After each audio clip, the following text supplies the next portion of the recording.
Transformers: The Last Night is the latest masterpiece from acclaimed filmmaker Michael Bay and stars Mark Wahlberg, Anthony Hopkins, and a bunch of B-list celebrities that you won't remember. And it's the same things that you have seen over and over again rehashed into another installment of this franchise. Usually when franchise hit fatigue, they have to make an installment that shakes the formula up a bit. They need to shift audience expectations of it, so that way when audience sees something new, they will not only see this movie, but makes more longevity for the franchise to continue.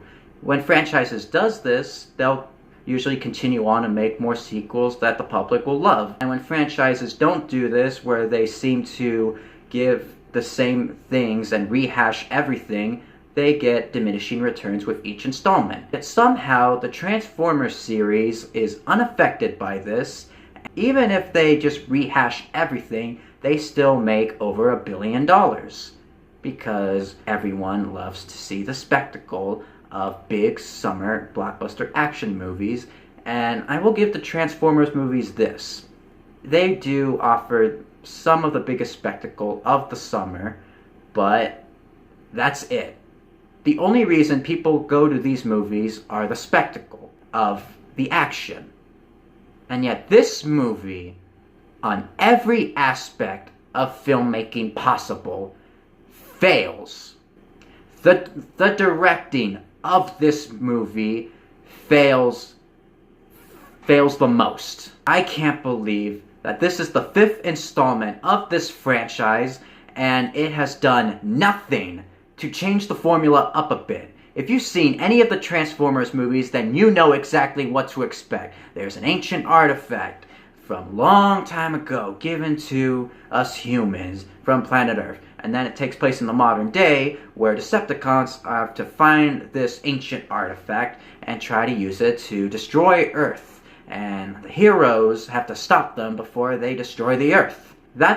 What I've just summed up just summarizes the plots of every single installment of this franchise. And I am getting sick and tired of this franchise making more money, and I hope that this movie doesn't make $1 billion, and that somehow the rest of the world will cut on to Michael Bay's bullshit and not pay any money to see this movie. Now, I went to see this movie with a group of friends of mine. We only came to see this movie just to make fun of it. We knew it was going to be bad, so we just came to see the movie ironically, just to see how bad it was. And yet, this is the first movie, even if it's bad, that I can't even enjoy for how bad it is. It just makes me regretful that I sat in a theater and just watch 2.5 hours of hollow emptiness. There is nothing redeemable about watching this movie. This movie is the reasons why the Transformers franchise needs to die. This movie does nothing to reinvent the franchise. It's like Michael Bay took all the criticisms of this movie and slapped everyone who criticized them in the face and just gave us more of everything that we didn't ask for in a Transformers movie. Sure, we have action, we have spectacle, but we also get more racism. But this time, the characters acknowledge that it's racist, even though the movie does it a lot. There's more sexy women, but this time it's a sexy woman who's smart. And there's even more convoluted bullshit that this franchise is known for. But one new element of bullshit that this movie offers is the difference in aspect ratios. Now, filmmakers like Christopher Nolan know how to utilize IMAX footage into their movies.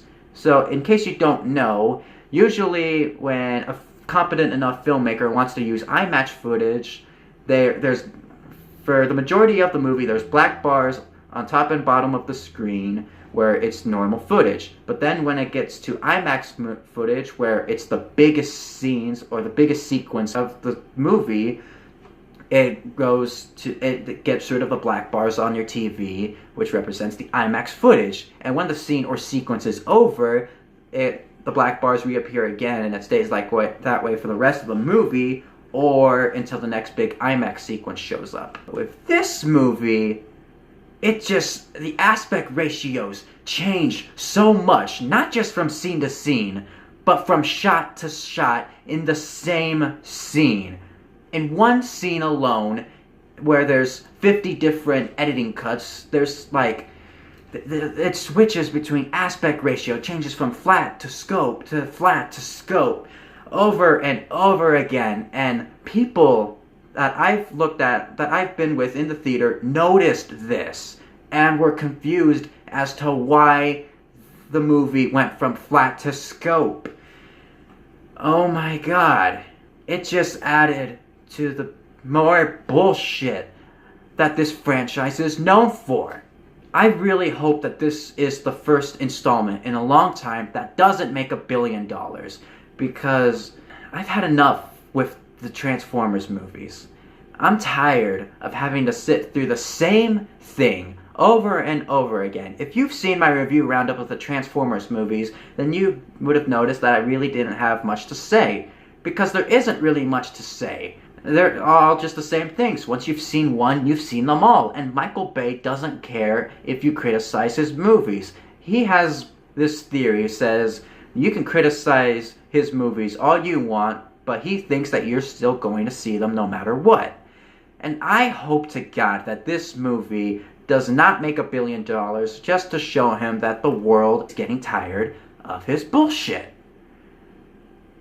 This is the most convoluted, most tiresome, and most obnoxious movie that I've seen all year. Even The Bye-Bye Man, which I consider the worst movie I've seen this year, is at least enjoyable for how bad the filmmaking is. And it's half as long as this atrocity. This movie fails on every aspect of filmmaking possible, and somehow it made Anthony Hopkins seem like a really bad director. It made Anthony Hopkins, who won an Oscar for Silence of the Lambs, into a ridiculous, over-the-top expositional actor. How the hell do you even manage to do that? Michael Bay is one of the worst filmmakers in Hollywood working today, and this movie is the prime example of why he is such a terrible director. Because it takes a special kind of bad to make Anthony Hopkins and Mark Wahlberg, who I think is a competent enough actor under the right direction, into pretty terrible actors. And because of how bad this movie is on every filmmaking aspect possible, I'm gonna give Transformers: The Last Knight a 1 out of 10. So yeah, that's how bad I think this movie is. Thank you for watching my review on the latest Transformers movies. And if you like this, I hope I see you in the next review.